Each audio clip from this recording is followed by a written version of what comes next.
Ողջույն սիրելի դիտորդներ, ձեզ հետ եմ ես Կրիստինան եւ դուք դիտում եք Ինչ եփել այսօր հաղորդաշարը։ Այսօր իդեպ ես մենակ չեմ։ Ունեմ հյուր, ֆուդ բլոգեր, ում ուտեստներից մեկը, բաղադրատոմսերից մեկը ես օգտագործել եմ եւ ստացել եմ բավականին հետաքրքիր արդյունք։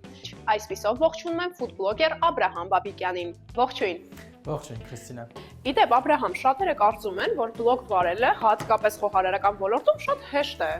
Ուզում եմ մի քիչ կոտրես կարծրատիպերը, ասես ինչ խոչընդոտների ես դու անձամբ հանդիպել։ Իրականում այդքան հեշտ չի, բացարձակ հեշտ չի, որովհետև դու Եթե պատրաստում ես մի ժամում, ապա նկարահանելը 3-4 ժամ է։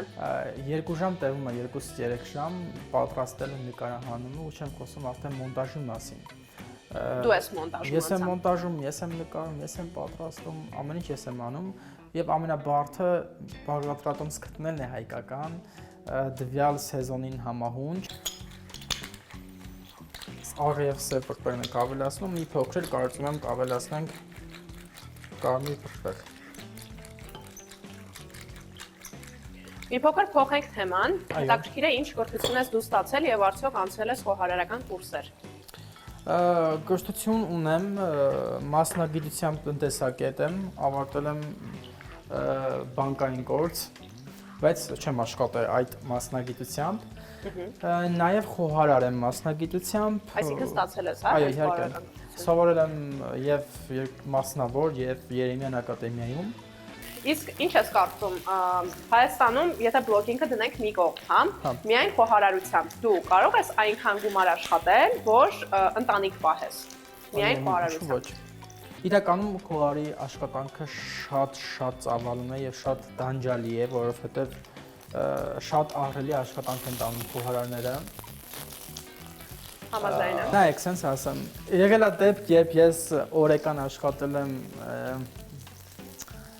Կամ sense ասեմ, եկել է դեպք ես Չէ, շարունակեք նախադասությունը աշխատել եմ։ Երբ օրական աշխատել եմ 3000 դրամ, ես 3000-2000 դրամից եմ սկսել խոհարարության մեջ։ Ամբողջ օրն եք աշխատել։ Այո։ 12 ժամ այսինքն։ Ոչ, ես 14-15 ժամ խոհանոցում եմ եղել եւ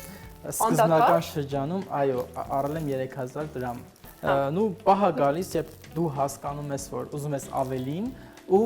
պետքա ձգտել այդ ավելին ու հասնել այդ ավելին։ Որն է այդ ավելին։ Նպատակ տնել եւ հասնել նպատակի հետևից։ Կուզենայի, որ իմ փոքրիկ ռեստորանը կամ կաֆեն ունենայի։ Եթե Հայաստանում նշեցի, այսինքն պլաններ ունես նաեւ արտերկրում։ Շուտով գնալու եմ Իտալիա եւ այնտեղից պետքա լինի կոնտենտ։ Ահա։ Իտալական ուտեստներ, փորձարկում ուտեստների։ Հա, ոչ թե պատրաստելու ես, այլ փորձարկելու ես սպասում։ Դա հաջորդ գործողությունը։ Հիմա ուտելիքի գործողությունը։ Այո, ուտեստ։ Լավ։ Բայց շփթում ա ու ինձ հետի այնքան էլ դուրս չի գալիս։ Չէ, համով։ Հա, հաստատ։ Ավելացնում ենք, դու ես ուզում ավելացնել։ Կարող ես ավելացնել։ Դու ես շեֆ խոհարարը։ Առաջարկում երկուսով ավելացնենք այսպես, սամիթ ենք ավելացնում վերևից եւ երևի մի քանի րոպեից անջատում ենք, չէ՞։ Այո, 2 րոպե եւ պատրաստ է։ Դու վերջերս մի հատ story արեցիր, որտեղ ասում ես, որ ինչ լավ կլիներ կին ունենայի, տները հավաքեր, ուտելիք պատրաստել, ինձ նկարեր, մոնտաժեր։ Հիմա հարցս հետեւյալն է, կարող է կնոջ փոխարեն քեզ աշխատակից է հարկավոր ամեն դեպքում, դու չես հասկացել դա։ Իրականում ես կատակ էի արել։ Եվ ամեն կատակի մեջ կա ճշմարտություն։ Ինչո՞ շփոթ կա, այո, ված չէ լինի եթե ունենայի կին, որը կօգներ ինձ, բայց ոչ ամեն ինչ ինքը աներ։ Այսինքն դու ուզում ես եւ տնային տնտեսուհի եւ որ քո գործի կեսից ավելին անի, հա? Չէ, դա կատակ է իրականում, չկա այդպեսի բան, դաժե ստորին ջիջեցի մի քանի ժամ հետո, որովհետեւ մարդկանց 90%-ը չէր հասկացել եւ լուրջ էին ընդունել եւ շատ աղջիկներ նեղացել էին ինձանից, չգիտեմ խի։ Սիրուն լինի։ Մենակ էդ է էլի կարևոր աղջկա դեպքում ասա։ Ուրիշ բան կարևոր չի։ Ոչ, կարևորը շատ խելացի լինի ու կիրթ։ Միանշանակ մարդը պետքա քո մտքի, քեզ մտակից լինի, ոնց ասեմ։ Ինքը հասկանա քեզ, մտածի այնպես, ինչպես դու ես մտածում։ Միանշանակ չես կարող ամուսնանալ այն մարդու հետ, ով քո պես չի մտածում։ Բաց թողնենք ամուսնությունը։ Լավ, կվերադառնանք։ Սիրուն է ստացվել։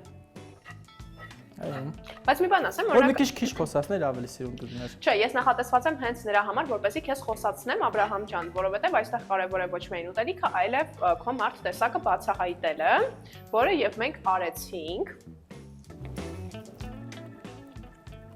Մի բան ասեմ, աղա մի քիչ էլ կարելի ավելացնել։ Չէ, ես չի ավելացնի ասեմ։ Հա, ես օրինակ մի փոքր կավելացնեի։ Ոչ, օպերատորը եթե ուծի գուտի կասի աղա պետք է։ Դե ես իմ ուտելիքի մեջ կավելացնեմ, աղ դուք ոնց ուզում եք գտերեք, ես իմ անկեղծ կարծիքով եմ կիսվում։ Ընդհանուր ուտեստը իսկապես համեղ է ստացվել ու շատ հյութ է ստացվել։ Այո, շատ համով։ Էնպես որ շնորհակալություն այս բաղադրատոմսով կիսվելու համար։ Ես երրորդն եմ վերցնում արդեն, որովհետև շատ լավանից։ Հիմա հետեւյալ հարցն եմ ուզում քեզ տալ։ Ում ես դու փոխանցում քո էստաֆետան 3 անձնավորության նշի։ Եկեք ֆուդ բլոգերների կանչենք, որ քո հոգին ավելի շատ ուտեն։ Բայց աղջիկ լավ, բայց աղջիկների եմ կանչում դժվար, դուք լեզու կգտնեք իրար հետ։ Ես բոլորի հետ եմ լեզու գտնում, Աբրահամ ջան, դու խնդիր ունես լեզու գտնելու հետ կապված։ Բլոգեր իմ ընկերներից, էլի իմ ընկերներից Լիաննան ֆուդ բլոգեր։ Եվ երրորդը ում կանչենք, որ հետաքրքիր լինի։ Դա արդեն դու ես որոշում։ Քո ընտրությունն է։ Պետքա մտածել, նենց մարդու կանչել, որ շատ կրծի ուտի հոգիդ։ Ով Դե այնքան բարդ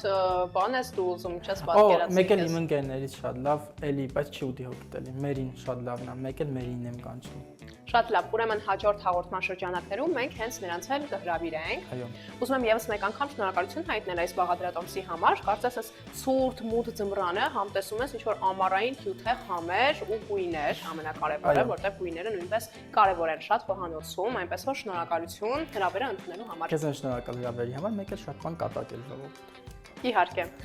Ոչ։